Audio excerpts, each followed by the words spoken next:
Hey Cheshire, you know what really breaks my heart?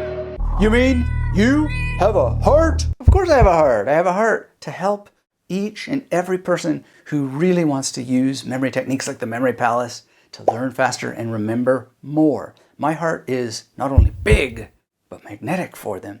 And what that means is that I am trying to strip the teaching out there of all the garbage, of all the nonsense, and share exactly what I've done to use these techniques. And there's a reason why it's called the magnetic memory method. And this has come to mind after Dibindu Roy left this comment. I'm not confident that I can learn your techniques. I work in a corporate world and require many concepts to remember, and this is very important for me to grow in my career. Do you think I can really crack this and learn? I really need some step-by-step guidance. I find you to be a very good trainer. Your support will help me to change the quality of my life. This is what I believe as I see a conviction in your video. Thank you, Dibindu. Thank you for your kind words. Thank you for noticing that conviction. That conviction comes from doing, and I suspect that you probably have more confidence than it seems. I mean, I can't really comment directly on this. I can only speculate. Just a reminder, I'm not diagnosing anybody in this video, only speculating about what could be happening in a situation like this. Because I don't know you, I don't know the full context. But let's just say a similar situation. There's a person who works in a corporate environment. They have no confidence that they can learn memory techniques. Memory techniques are the simplest thing under the sun. However, they do require the kind of person who could get a job in a corporate environment to have the courage to go to that job interview, right? So if you have the courage to show up to that job interview, you definitely have the ability to take a book, read it from beginning to end and follow its steps, or to take a video course and watch it from beginning to end and follow all of its steps. Now, one of the things that I see that a lot of people have issues with is not that there's any lack of step-by-step guidance, but rather that they're not giving themselves the benefit of the step-by-step guidance. What they're doing is they're putting on a video for 5 minutes or 2 minutes or even 1 minute, and because it's not flashing on the screen within 20 seconds, they're gone. They're not engaged. Why? Because of the problem with the text or with the course? No, because they have been spending so much time on tiny little screens that they have trained their minds to need and crave interruption. They need these dopamine spikes all the time.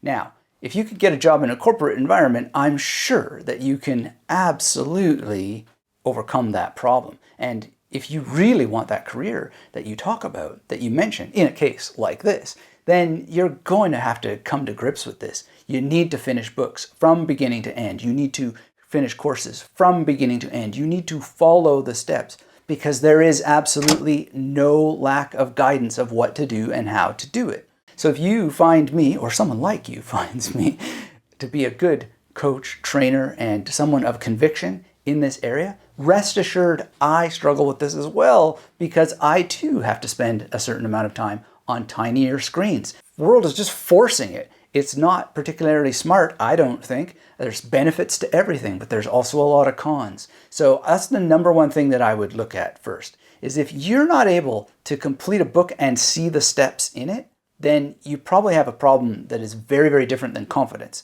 You probably have a study concentration problem. You might have an ethics problem in terms of, I am not able to identify a goal and stick with it to follow through the steps. And in the case of memory training, as we've talked about on this channel before, it is a lifetime thing, memory training. You're going to have that brain until you die. So you want it to be as sharp as possible, which means ongoing training. And that requires some sort of goal. So I don't see a goal in your comment. You just talk about wanting to be the best possible performer. Well, how about being a very specific top performer? Like, for example, someone who knows the ins and outs of the fiscal year, to the nth degree. And what that nth degree is, you take the initiative to become the leader in your company, to figure out what those KPIs are, and then you've memorized them all, cross-index them in your mind, and then at the next meeting, you start to cite different years in your company's past. And because you've memorized all that information, you'll have some keen insights and suggestions and best practices they might consider adopting for the years to come. And then your bosses are going to be like, who the heck is this guy who has shown up here, who knows so much and is absolutely accurate about those numbers? Heck, you make even just a little bit of a mistake, you're going to be so close to accuracy, they'll still admire you. Now, to take a different example, because this has ultimately nothing to do with memory. It has to do with anything. Right now I'm editing a book. It is the most painful thing I do. I don't really enjoy reading myself. So my current book that I'm editing, I try to spend, and I make sure I spend at least 5 minutes a day. Now I typically end up spending more time on it than that, but it's like this minimum in order to show up to get it done. And if it takes longer because I'm only doing 5 minutes a day, at least the consistency keeps moving me towards the end goal, right? Because without that consistent move towards the end goal, it doesn't get there, and it gets easier and easier and easier to take a break. So how can you really make sure that you get this confidence? Well, you just keep showing up. You keep showing up. You keep showing up. This is the open secret. It's the secret that top performers know. It's just a very common quote. 80% is showing up. So what's that other 20%? Well, the other 20% is analyzing for where you can improve and then putting those improvements into place. So one of the number one things you can do is keep a memory journal. And a memory journal allows you to, first of all, put a vision statement about what it is that you want to achieve, whatever it is. Maybe you have to make a very small vision statement, like I'm going to make my first Memory Palace network and I'm going to do it by the end of the week. Commit to it in writing in your memory journal. And then you can actually plan out when you're going to do that in the day. This gives you confidence when you see yourself doing it, when you feel yourself doing it. Now, another thing that the memory journal is good for is you can actually take notes on your progress. So you can say, I tried to memorize 15 words today. I only got 12 of them correct. Tomorrow I want to get 13 correct, right? And so what you're doing is you're actually giving yourself a score, and then you're making the next goal. And some days you'll get 100%. Then you can say, okay, so I've gotten that amount. Let's go to the next amount. And you push. So you balance a challenge frustration curve. You try to make things always challenging that are just a little bit out of your reach. And then if you get frustrated, well, you scale back, right? So just balance that. And you're going to have so much more fun because you're never going to frustrate yourself. Or if you do frustrate yourself, you're going to be able to scale back to where you are confident. This is actually how you get the confidence in the first place.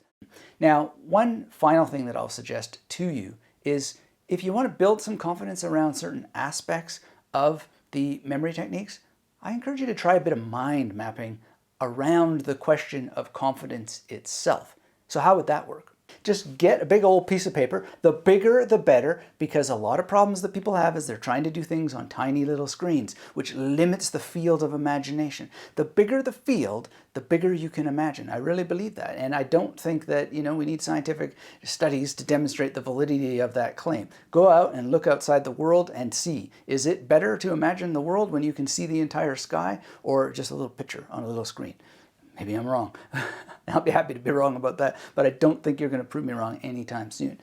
Bigger is better. Now, get yourself as many colors as you can. And then in the center, draw a little image about your lack of confidence. So you might have a person with a sad smile or something like that. Whatever that lack of confidence means to you. Don't try to be an artist. Just scribble out something, any old shape that represents that to you.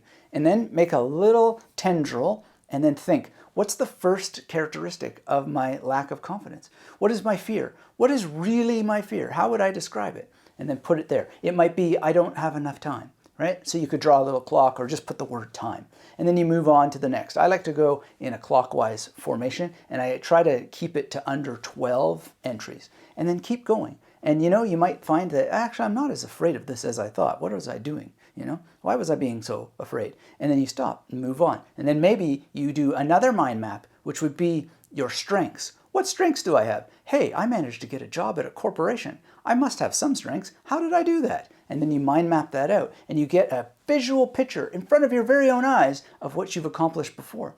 And then do another mind map, which is your opportunities mind map. So you got your fear mind map, you got your strength mind map, and you got your opportunity mind map, right? Now, on your opportunity mind map, you might say, well, actually, I do have 5 minutes every morning. So you put 5 in a clock or whatever. And wait a second, I can get a book. Maybe I get a book by that guy, Dr. Anthony Metivier. Maybe I get The Victorious Mind, so I have a mind like his. That confidence he exudes, bang, I want that. Maybe I should read that book, Victorious Mind, because maybe he talks about how he got that mind. Maybe. And then you go on and you say, oh, I could probably get a video course as well. I'll bet you have more opportunities than you can exhaust in a lifetime. And if you can't figure them out without a mind map, get that mind map going. It is explosive. Tony Buzan called it radiant thinking. I love that. Why? Because it radiates out all the possibilities, and it can help you unpack things that you've been hiding from yourself, like certain fears that you might not have wanted to admit. Go ahead and admit them. Get them out there. Nothing disinfects better than the sunshine, unless except it's a serious disease, which you might not want the sunshine for. But the point being, you need to unlock your brain by taking action. Don't try to be perfect. I'm not an artist. This is probably the ugliest thing you've ever seen. But you know what? It helped. And not only did it help, but I live the life of my dreams and have so many opportunities in a way that allows me to keep making videos for you. So hope you enjoyed this. Hit that thumbs up if you haven't already. And if you're new here, get subscribed. We got more stuff coming for you soon. And I can't wait to hear about your success and your confidence exploding as you unpack that radiant thinking about your strengths and your opportunities. And never fear looking into the darkness to find your own fears, because the light will expose them and help you burn them away.